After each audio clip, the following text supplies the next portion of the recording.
Pero bueno, como bien ha subrayado, creo que vamos a tener que aguardar el conteo. De alguna manera, los indicadores que nos den ahora las encuestadoras y lo que arroje a boca de urna cualquiera de las que hayan hecho el sondeo, solamente son referenciales. Así es, y en todo caso lo estamos diciendo sobre la base que es algo sumamente conocido, que hasta hace por lo menos una semana estábamos hablando de lo que han bautizado como mini candidatos, donde estábamos siguiendo en todo caso que los márgenes de distancia entre uno y otro eran bastante cortas. Si eso volviera a repetirse, es precisamente por eso que tendremos que mantener mayor prudencia, ¿no es cierto? Con mayor razón porque están demasiado pegados, demasiado cercanos y la aproximación real la tiene que dar un conteo oficial hecho por la OMP. ¿Cómo has visto el proceso electoral?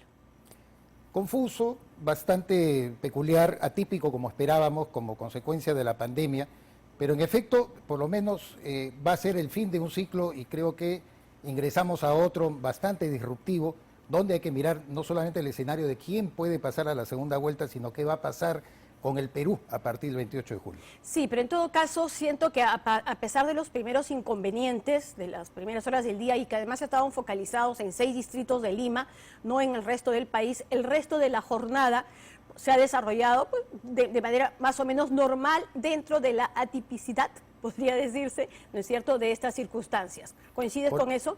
Completamente, porque en efecto han habido problemas en todas partes, pero es típico de un proceso electoral y peor aún en una situación como la que padecemos. Claro, pero sobre todo como para quedar claro de que en este proceso no puede quedar ninguna sombra ni duda respecto a la manera limpia y pulcra con la que se ha llevado adelante. No hemos visto nada, por lo menos yo, deliberado o que de alguna manera intente perturbar la voluntad popular. Vamos, la expectativa que se ha generado sobre todo en estos días es, claro, como decíamos, por el tema de los mini candidatos, pero también porque lo que iba a terminar de alguna manera determinando lo que se va a conocer en los próximos minutos es que había una altísima cifra de indecisos. Y entonces muchos decían que es cierto, que es una especie de comportamiento peruano, la indecisión durante largo tiempo, pero sin embargo, cuando ya estás frente al acta, ahí sí ya inmediatamente la tomas, ahí sí viene la rapidez, como que eso nos define y nos caracteriza. Exacto. Un cambio que se ha producido en el ánimo del elector peruano en, digamos, los últimos 20 años, porque ya no se vota afirmativamente, sino se vota muchas veces en contra de o para cerrarle el paso a alguien. Y eso es lo que justamente da la difusión, a veces clandestina, de algunas tendencias, algunas encuestas que sabemos se siguen realizando, pese a la prohibición de no hacerlas públicas, por lo menos una semana antes. Y eso es un tema que ya tiene que discutirse para las próximas elecciones. Se tiene que desterrar por completo esa práctica que en tiempos de internet, de comunicación virtual, ya no tiene mucho sentido. Donde resulta absurdo que en el extranjero tengan que dar cuenta, cuando todos tenemos cable, en lo que miramos de esas encuestas y precisamente algunos medios de comunicación analicen y profundicen qué va a pasar en el Perú, mientras que acá se prohíbe hacerlo. Es una cosa completamente fuera de lugar. Así es, bueno, y además creo que los desafíos van por cambios en ese tipo de normas que tienen que ver con el proceso de elecciones, con cambios en lo que tiene que ver la reforma política, y justamente para eso es que se va a requerir consenso. Y lo que sí todo indica es que lo que nos espera es más bien un escenario político fragmentado. Es que sin si necesidad de estar adelantando nada, por supuesto. No, si habláramos de partidos políticos sólidos, entonces serían capaces de promover acuerdos mínimos. Pero como no lo son, todos lo sabemos, entonces esos acuerdos se tienen que limitar a la voluntad de quienes salen elegidos como parlamentarios, y los parlamentarios me temo que no representan a los partidos, sino a otro tipo de intereses.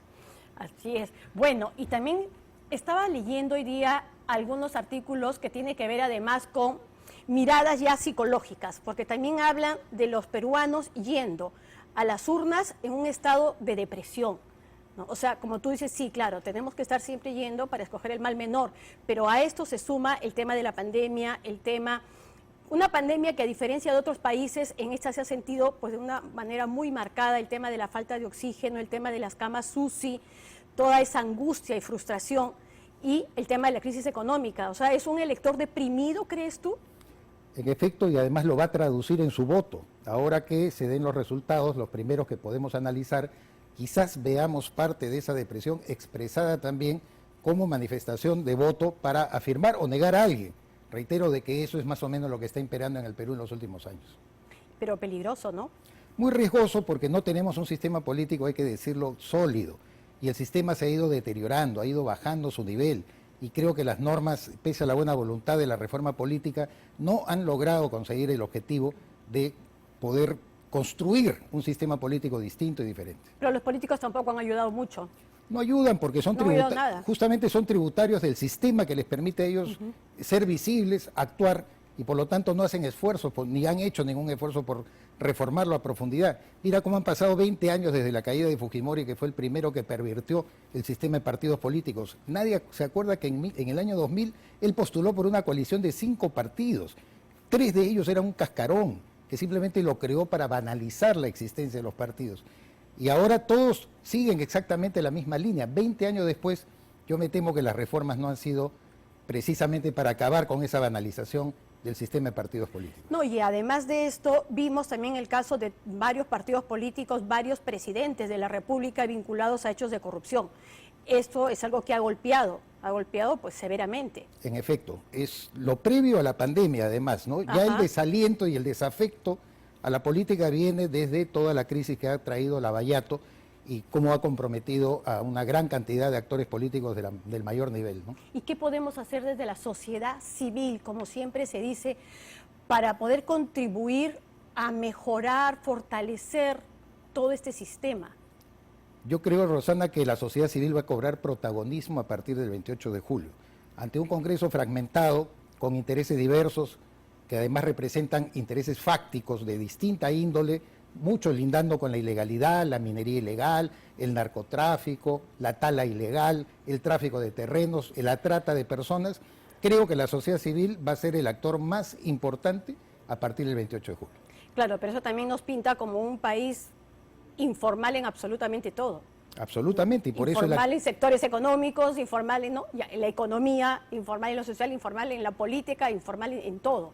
Ahí donde vamos a medir el activismo que va a suscitarse, creo yo, a partir de esta composición un poco extraña y amorfa del próximo Parlamento. Para poder entender cómo se están articulando, en todo caso, cómo se están canalizando todas estas frustraciones y en todo caso toda esa informalidad, ¿no es cierto? Porque no hay identidad con los que vayan a salir elegidos, esa es mi tesis por lo menos. Cualquiera sea, no estoy hablando ni siquiera de sus calidades personales, estoy hablando que ya no existen líderes como antes, en los que uno se comprometía, o liderazgo de partidos con los cuales uno podía estar de acuerdo con su agenda. En este momento creo y me temo de que ya estamos muy alejados de eso. Bueno, ya estamos así, solamente nos está quedando 1 minuto para las 7 de la noche. No se olvide que nosotros en este momento tenemos enlaces, inmediatamente después de darles a conocer a ustedes el resultado del flash. Tenemos enlaces desde distintos puntos que están directamente vinculados con las casas o los locales partidarios de los que se conocen como los candidatos presidenciales de este primer pelotón. Hemos estado en la casa de Keiko Fujimori, de Johnny Lescano, hemos estado en el local partidario, ¿no? Ahí todavía sigue nuestra gente en el local partidario de Pedro Castillo, en Chota, Cajamarca. También, como decíamos, de Hernando de Soto, y en el aeropuerto están esperando la llegada de Verónica Mendoza, quien está regresando desde el Cusco para poder recibir aquí en Lima los resultados de la jornada de hoy, que además ha sido una jornada especial que por primera vez se ha tenido que prolongar hasta las 7 de la noche, momento en que ya se han cerrado todas las mesas de votación, precisamente para dar tiempo a todos los votantes a que puedan acudir hasta estos locales con un espacio de tiempo mayor, para que no se produzcan estos congestionamientos que resultaban sumamente peligrosos en un momento como este. Se ha también duplicado prácticamente el número de locales de votación, pues de 4.000 y picos hasta 11.000, más o menos, tal como señaló el jefe de la OMPE, así como han garantizado también que todo lo que va a tener que ver con la lectura de las actas, pues hay pues copia de duplicados en caso que se tenga que en alguna circunstancia hacer algún tipo de reclamo. Bueno, a contar los minutos simplemente, César, los segundos, mejor dicho, para poder ya entrar a este resultado. A ver, no sé qué me dicen del switcher, ¿sí estamos?